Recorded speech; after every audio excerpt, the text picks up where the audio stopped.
Hey everybody, welcome to the channel and welcome to the show. I hope you're having a great day. My name is Eric and I'm glad you could join us because today we are going to be making a truly classic Italian salami known as Pitina. Today, salami is widely available and just about anybody can go to the store, pick up some salami, put together a nice charcuterie board for a get-together or a party. But sometimes we forget that originally salami was made for meat preservation. And in the case of Pitina, that's exactly what happened. Wild game was hunted, the meat needed to be preserved, and Pitina was born. No casing is used, no sausage stuffer is used, so it made this particular salami incredibly accessible to a lot of people. The other thing I like about Pitina is that it doesn't take very long to make. Unlike some salamis which can take 2 to 3 months, Pitina is generally ready in about 4 weeks, roughly, give or take. So in today's video, I'm gonna walk you through the entire process of how we make our version of Pitina. Let's take a look at the meats we're going to be using for this recipe. We've got our pork belly, our pork shoulder, and then we're going to be using lean beef. The fat's going to come from the pork belly and the pork shoulder, and that's going to give us about a 15 to 20% fat content for this Pitina salami, which is a little leaner than we normally make it because we typically add about 30% to our salami, but you're going to see how this turns out. It's going to be amazing. So we're just going to go ahead and process our meat into small strips. I just want to make sure that the strips are small enough to fit into the head of the grinder. I mean, you can cut this into small cubes or small chunks. It just depends on what you're working with. If you don't have a grinder, that's okay too. Just make sure that all your meat is finely chopped together. That's going to give you a really nice texture after it's finished drying. All right, we've got our beef, we've got our shoulder, and there is our belly. We're going to pop that into the freezer, and while that's chilling, we're going to get our starter culture ready. Pitina is a fermented sausage, so we're going to be processing this the same way we do a salami. Adding a starter culture is, in essence, adding the necessary bacteria to ferment your patina properly so that at home you can make this safely with very predictable results. And all we're going to do is add the appropriate amount of starter culture into some distilled water and let it rehydrate for half an hour. Our meat is now chilled. It's about 32, 34 degrees Fahrenheit. We're going to grind this on a number 12 grinder from the sausage maker using a 6mm plate.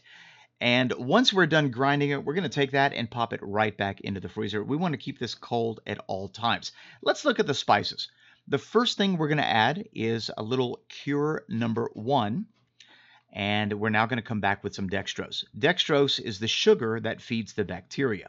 Next, we're going to add kosher salt, some fennel seed, and cracked black pepper, and that is it. Very simple recipe. If you want the actual recipe with the ingredients and the directions, check out the description box below. All right, so there we go. We've got our starter culture that's been rehydrated. We've got our spices that we just talked about. And then I'm going to add just a little bit of red wine that's got about a tablespoon of minced garlic that's been in it overnight. The temperature of our meat right now is about 33, 34 degrees Fahrenheit. And that's incredibly important, especially when making salami or sausages, because we don't want to heat the meat up too much so that it smears the fat. So you just want to keep it very cold. Notice I've already added the wine and garlic.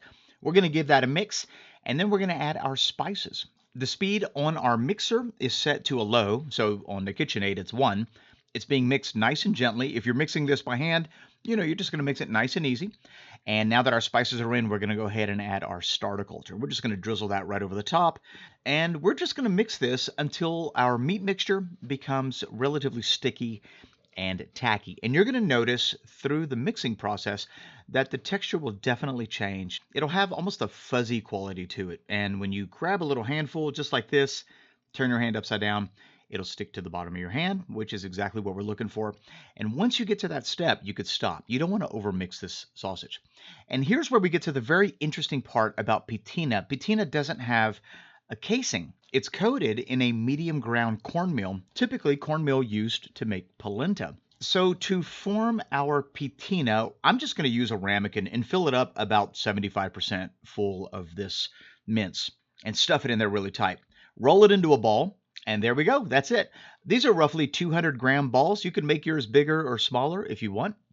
After I form my ball, I'm going to roll it around in some red wine, and then I'm going to go ahead and put that into my corn flour.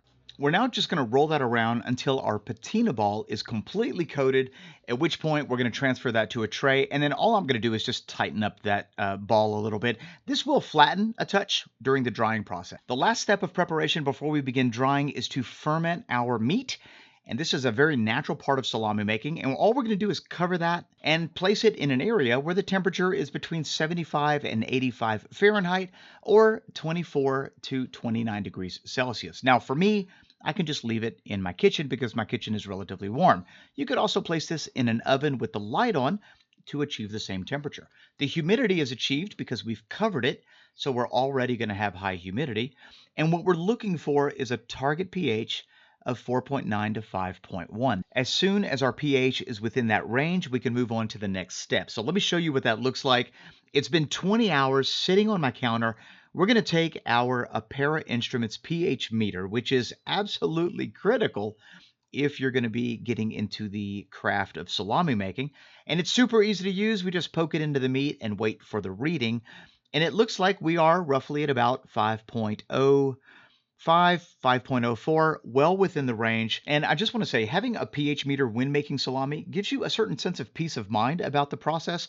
It lets you know that you're on track. And for me, that's priceless. So our next step in making patina involves lightly smoking it. So we're going to be cold smoking this with our Bella's cold smoke generator by smoking it. And we're not going to smoke this very long. This isn't a heavily smoked sausage. So we're going to smoke this for, I would say, maximum 90 minutes to 2 hours. If you want it heavier smoked, leave it in there another hour or two. It's totally up to you. And if you do plan on smoking, just make sure that it is cold smoke. Keep the temperature inside your smoker under 85 degrees Fahrenheit. You should be fine.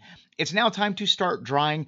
We're going to be placing this in a dedicated drying chamber. It's basically a refrigerator that we modified where we can control the temperature and the humidity.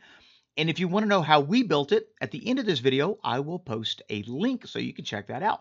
So there's our patina. It's in there with our prosciutto, with our salamis that we've got going on. And we're just going to let that hang out in there for roughly about 30 days. The temperature in our chamber is 55 Fahrenheit or 13 Celsius, and the humidity averages about 80%. If you happen to have a cellar or a basement where that temperature and humidity is pretty constant, you can just put your patina there and it will dry perfectly. So our patina has been drying for about 30 days. And when I go to press on it, it's relatively firm to the touch. If you like a firmer style of dry cured meat, let it go a little bit longer. If you like a softer style of dry cured meat, you could pull it a little bit sooner, but I find that roughly about 4 weeks, this is perfect.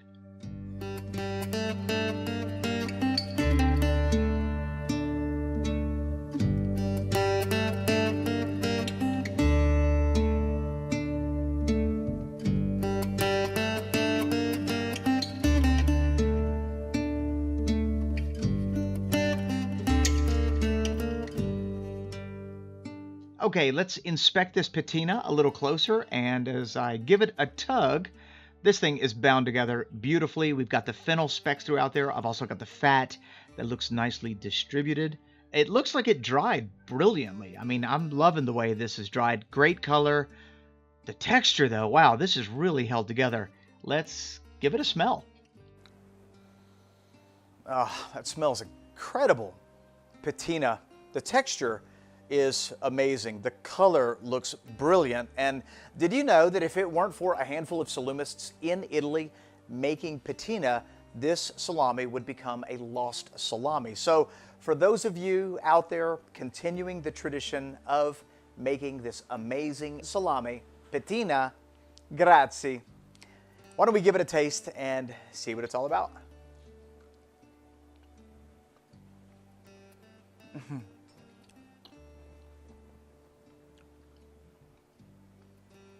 Wow. That's superb. Hang on a minute.